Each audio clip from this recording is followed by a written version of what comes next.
Thank you, Madam Speaker.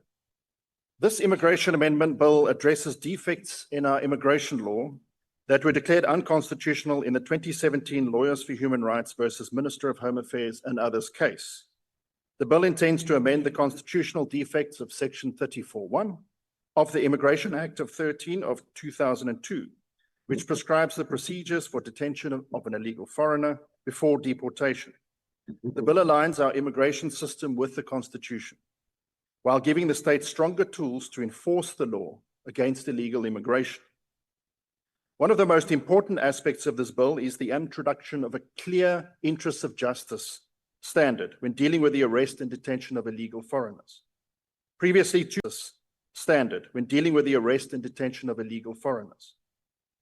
too much discretion was left in the hands of immigration officers and magistrates. Decisions to detain or release were inconsistent, vulnerable to abuse, and often not subject to adequate oversight.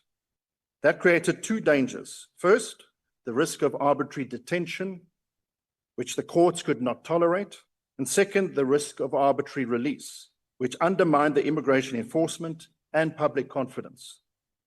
This bill corrects that by requiring that the Minister of Home Affairs to set out regulations prescribing the factors that must be considered. Immigration officers and magistrates will no longer be guided by standard operating procedures that were not visible to magistrates nor detainees. They must apply the law against a set of clear and publicly available standards. Importantly, these interests of justice criteria do not weaken our hand against illegal immigration. In fact, the opposite, they strengthen it, because they ensure that every detention and every deportation stands up in court. It is costing South Africa 427 Rand per day to detain an illegal foreigner, and so it is important to prevent endless appeals and litigation that only delays deportations. The bill also restores proper judicial oversight. An illegal foreigner arrested for deportation must be informed of their rights in a language they understand where possible, brought before a court within 48 hours, detained only if a magistrate authorizes it, initially for 30 days and subject to further detention only if the court extends it for up to 90 days at a time. At each stage, the illegal foreigner has the right to make oral or written representations. This ensures that courts, not unchecked officials, make the final decision. By embedding these safeguards, we ensure that enforcement cannot be overturned on technicalities. We protect the integrity of the deportation process, making sure it is quick, lawful, and sustainable. Madam Speaker, let me turn to a group that deserves special mention, and that is children. Migration often hides a child's face. Children may arrive with families, or they may arrive alone. They may be victims of trafficking or simply caught up in adult circumstances beyond their control. Our Constitution is unequivocal. In every matter concerning a child, the child's best interests are of paramount importance. The bill affirms that principle. It ensures that children are not simply processed as illegal foreigners, but dealt with under our child protection frameworks, particularly the Children's Act. What does this mean in practice?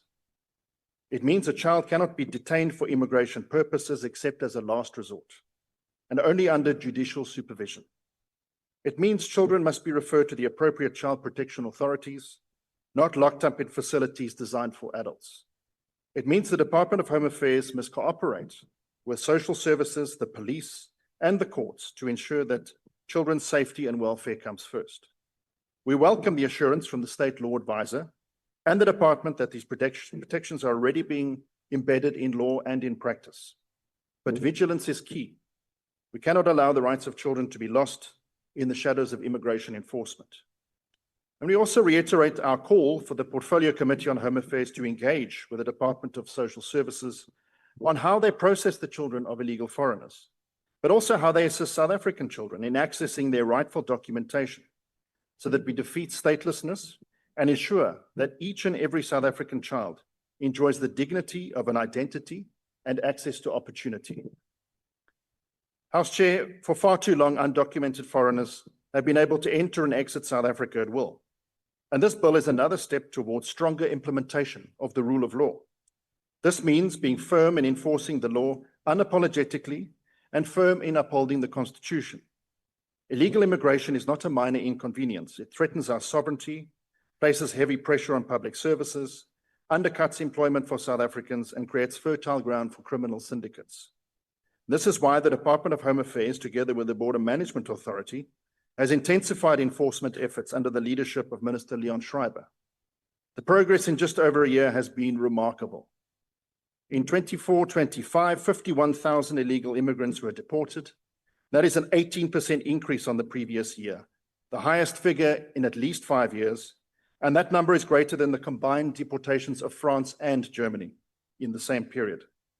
Immigration enforcement operations have surged from 383 to 1,415 in Q4 of 24-25. This nearly four-fold increase included extensive interventions to uphold the rule of law, dealing with zama-zamas and foodborne diseases in spaza shops.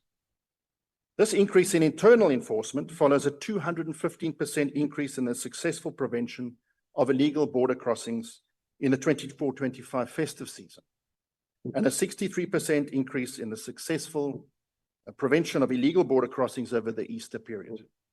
The Border Management Authority continues to punch above its weight, thanks to the introduction of drones, artificial intelligence, and smart surveillance as part of Minister Schreiber's system modernization program. Operation New Broom, launched earlier this year, uses biometric technology to identify and prosecute illegal foreigners. Already in Pretoria's Plastic View settlement, 95 illegal immigrants were arrested. Similar operations are expanding. Now, these results show that enforcement is working, but without the constitutional fixes in this bill, many of these deportations could be challenged in court and overturned. And so by passing this bill, we are locking in those successes on a foundation of legality.